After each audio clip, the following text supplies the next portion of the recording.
Hello again! I wanted to do more spooky material for the season of RWBY's birthday, but life has a way of interrupting these things. Still, expect my essay on how RWBY writes horror this month once the amazing Enigma is done editing. Stupid tree!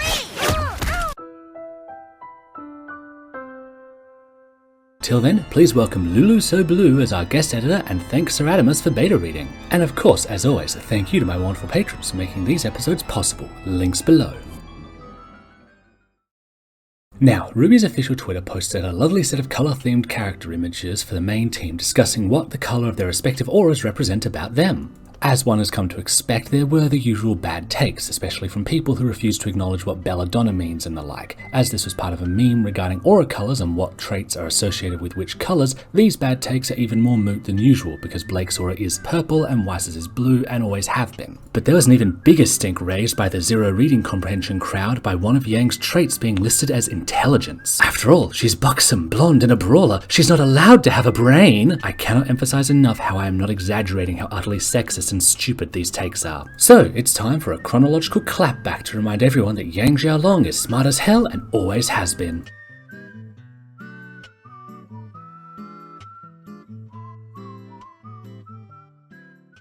Ruby and I grew up in Patch, an island just off the coast of Vale. Pre-canon Yang has been reading to RWBY since they were small children and serving as a substitute parent who kept the family together, a fact brought up by both Yang and RWBY in canon. I love books. Yang used to read me every night before bed. Ty was always busy with school and Ruby couldn't even talk yet. I had to pick up the pieces. If you thought we wouldn't come for you, then you must have forgotten who raised me. Was capable of deducing the location of a rundown ruin she'd never been to before based on a single picture, and was responsible enough not to leave a toddler unattended while being at most 5 herself. Is the only member of RWBY with a driver's license, but likely multiple licenses, as she alluded to being able to pilot airships in Grim Eclipse and was shown doing so in Justice League X RWBY. One question. Can I fly the airship when we're done? I think I've earned it. And was also the first to realise that RWBY lacked CQC skills and tried to address the issue. She also demonstrated the leg sweep that Ty, finger quotes, taught her in Volume 4 long before, finger quotes, said lesson.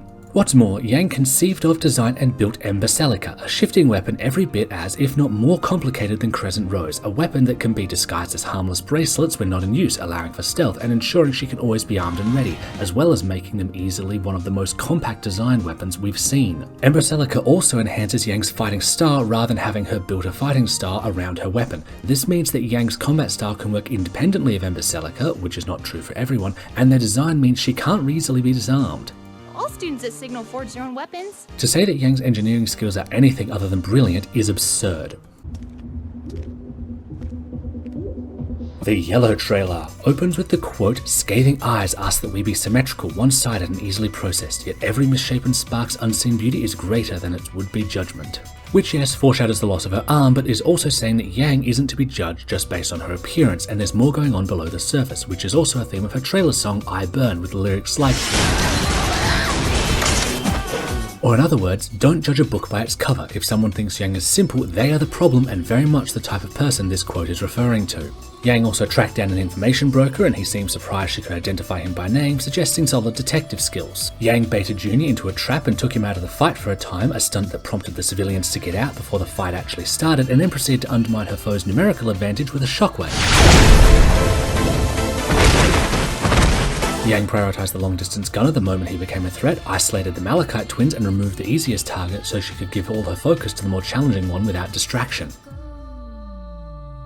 Oh, I can't believe my baby sister's going to Beacon with me. This is the best day ever! Now onto the early volumes 1 through 3. Yang is the only member of Team RWBY to get into Beacon, the most prestigious Huntsman Academy, which is a university/college equivalent, not high school, through the typical academic path. Blake did not attend combat school, while RWBY was brought in as a special exception. Weiss is less clear, but there's no reference to combat schooling in her lore, so as it stands, Yang is the only one we know who got in purely via a scholastic path. Yang uses her landing strategy to cover more ground and place her closer to the relic, which she and Blake have zero trouble finding.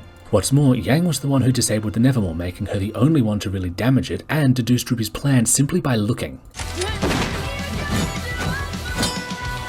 Yang is the only one shown to be comfortable and confident in a classroom environment. Ruby is distracted, Blake looks out of her depth, and Weiss is obsessively scribbling down everything she hears. Meanwhile, Yang has paper and pen at the ready and is paying attention for anything actually worth noting down. In fact, schoolwork is never something brought up as a problem for Yang, which is notable given it was presented as a hurdle for Ruby, and even most of Juniper giving Glinda's penchant for yelling at them, and Crow's assessment that Pyrrha is the one who carried the team. We've trained all year. Our weapons are awesome. Glinda barely yells at us anymore. And, She's also the one to catch Russell in the Forever Fall in order to actually get information from him. Yang also demonstrates skill in strategic war games, not only beating Ruby but creating a plan on the fly that sets Weiss up to conquer Remnant after only a brief look at her hand that she then casually destroys with one card. Your armies have been destroyed. She was also noted to have only lost to Neptune because she was being overly patient. She is consistently framed as smarter and more aware of what's going on than Neptune during the entire investigation, to the point where Junior wants to know why Yang bothered to bring him. What kind of stupid question is that? Who is this guy? Yang is also the one to make the call to slow the mech down during the chase, and when fighting it managed to surprise Roman and went straight for the cockpit. Yang was one of the 2 members of RWBY to actually engage in planning the dance, which was originally a job for a team of 4 second years, while also making time to get through to Blake, being able to connect with her and convince Blake for the necessity of rest. Yang was familiar with the history of Mountain Glen off the cuff, was the one Blake and Weiss defaulted to when RWBY was absent. She was also the one who distracted Neo so that Blake and Weiss can pass her, and primarily relies on throws and grapples instead of her usual more bombastic approach, as the train car is filled with crates of dust, which could easily be set off to kill them all with an errant shotgun blast. And during the breach, she made tactical use of the environment to more effectively fight the Grim. Speaking of Grim, in Grim Eclipse, Yang asks Ozpin for permission to fly the Bullhead, suggesting that she's qualified to do so. She, alongside Blake, also uses the most technical language to describe Merlot's Island as an industrial-sized drilling operation. It was also Yang who realized they were walking into a trap before anyone else. An elevator. This has been all too convenient so far. During the Vital Tournament, Yang is the one consistently sent through to each stage by her team. Team RWBY are also first years competing against everything from their peers to 4th years, emphasizing their collective and individual skills. Yang is able to quickly adapt to the icy arena and deduces Weiss's plan for Arbin on sight. Then against Team Funky, once she stopped letting herself be goaded, removes Neon from the fight by disrupting the land so she can't skate, turns Flint's weapon against him, and then takes Neon out. Yang's side of her and RWBY's shared bedroom is also shown to be the one filled with books, while RWBY's has figurines. Now, for an Adam aside, many people claimed that Yang losing her arm was a sign of stupidity. This is ridiculous. Within the last 24 hours leading up to that, Yang had been framed, got kicked out of the tournament, was doubted by her partner, questioning her sanity, found out her uncle and father have been lying to her for years about her mother, that Raven's kind of a dick, and now her home is burning down and Grimm are invading, and Penny is dead. And then she finds her partner, seemingly utterly helpless, having just been stabbed in the gut. Trapped in a burning room with Grimm around, an enemy who is standing between them and who could kill Blake at any moment without looking away from Yang. Any long-range or shockwave attacks might risk hurting Blake. She has no semblance or tool that would undercut how close Adam is and how quickly he could kill her, and she has no knowledge of his fighting style or semblance. His semblance is like yours. He absorbs energy through his sword, stores it up, and then sends it back when he's ready. He gets to dish out damage without having to feel it. That's just cheap. She has zero way around this, milliseconds to think, and if Adam's semblance hadn't been charged, she likely could have at least gotten him away from Blake. You can't call people stupid for behaving as best they could in a situation where it's impossible to behave perfectly and there are no winning moves to make, especially when they didn't even have all the available information.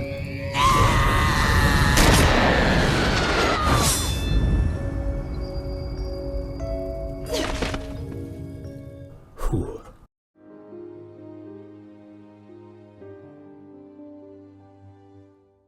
Now, moving on to volumes 4 and 6, Yang demonstrates her artistic skills on her prosthetic hand using her non-dominant hand, something we've also seen in volume 2 with her chalkboard drawings. Yang may also have been the one to add the gun, as it's unlikely Atlas has Imbecilica's specifications, but that's only a theory. She also crosses the countryside and tracks down the area the Brownman bandits are operating in solo without much difficulty, and then is able to trick Shady into leading her right to Raven's base by tricking him into thinking he's leading her into a trap. Rather similar to how she played Junior. She cleverly intends to use Raven to get to Crow, as it's the most reliable way to find RWBY, and barring when Raven stamps on her trauma, she shows herself to be easily handling Raven's attempts at influencing her. What's more, Yang is able to recognize Raven's bird form from a distance and swiftly puts together this is how Raven's been keeping an eye on her and knows so much about her. I've seen that bird before. This is a good reminder of just how fast Yang can put together information based on context clues, which comes up again later. Upon arriving in Mistral, Yang is skeptical of Ozpin, Raven, and Leo, which also lets her be the first to notice Raven's presence to preempt the upcoming ambush. Mom? Yang also deduces Raven's nature as the Spring Maiden, again via context clues alone, and is able to see through her layers of facade and bravado to accurately call out Raven's cowardice and the justification she makes for herself. Then, Yang secures the relic by convincing Raven to let her take it so that she will be Salem's target in Raven's place. You don't want to do this, Yang. Nope.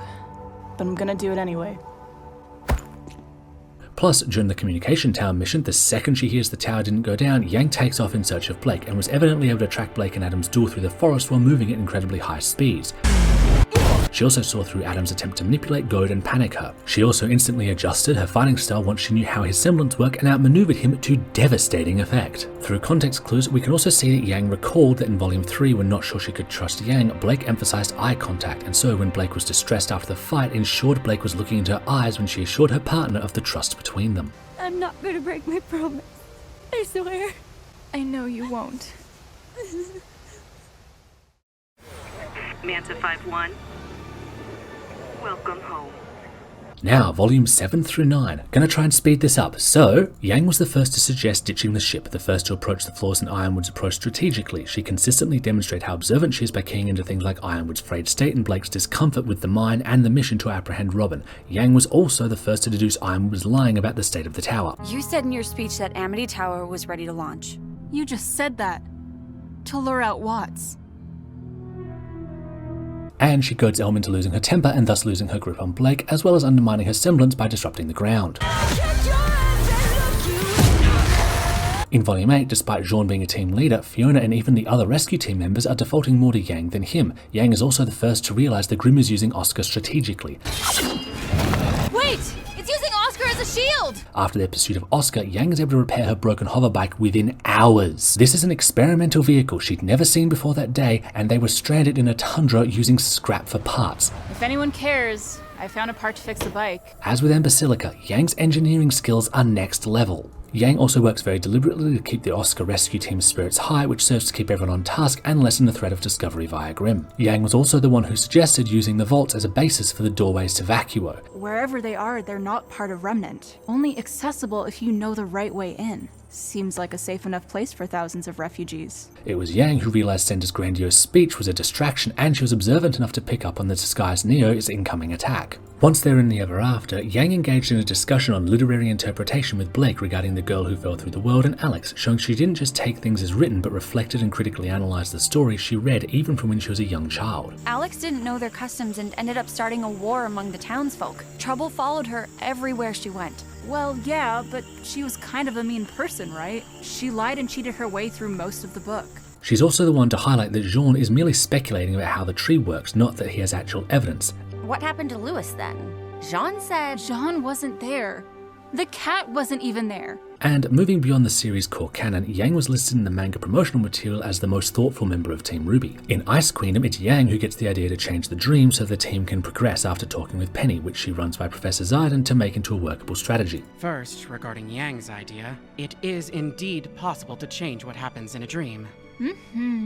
In the official 2019 run comics, Madame Mallory, one of the Xiao Long's neighbours, picks up that Yang thinks more than anyone gives her credit for, albeit in this case it was because she was overthinking because of her poor mental state at the time. And prior to that, when given a set of tasks to do for Mallory, believing she's being tested, Yang utilises the tool she has available to handle all 3 jobs in one go, with Mallory praising her efficiency and ingenuity. Yang's also the first to notice the Grimm are behaving oddly in the simulation in the first part of the Justice League crossover. Since when can Grimm shoot laser beams? These Grimm? You said they don't shoot lasers? Not usually, but they also don't usually absorb all the dust we shoot at them. Said crossover also calls back to her line in Grimm Eclipse about piloting the airship, as she gets to do so in the movie, and shows clear comfortability in use of the vehicle. Who's flying the ship? Autopilot. I set the proximity alert for when we get near Atlas. And in the second film, much like how Superman was the one to reach across the aisle and help RWBY, it was Yang who was able to identify and sympathise with Barry's trauma to help him. How did you get over it? It's not something you get over. This anger you feel, it doesn't just affect you. It affects everyone who loves you. Which further emphasizes her observation skills, as she was not only able to recognize and cut right to the core of the issue, but did so with the member of the League she knew the least about because of his technical absence throughout the first film. It was humiliating. I felt powerless. In RWBY Beyond, Yang was the one to highlight how some things don't add up, such as Ty's absence and what's being kept from them, and she is actively seeking more information to better understand what's going on.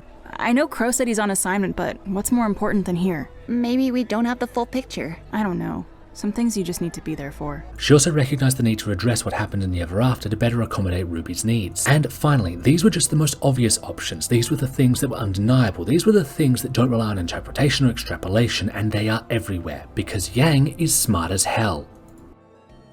And that's all today. Thanks for tuning in.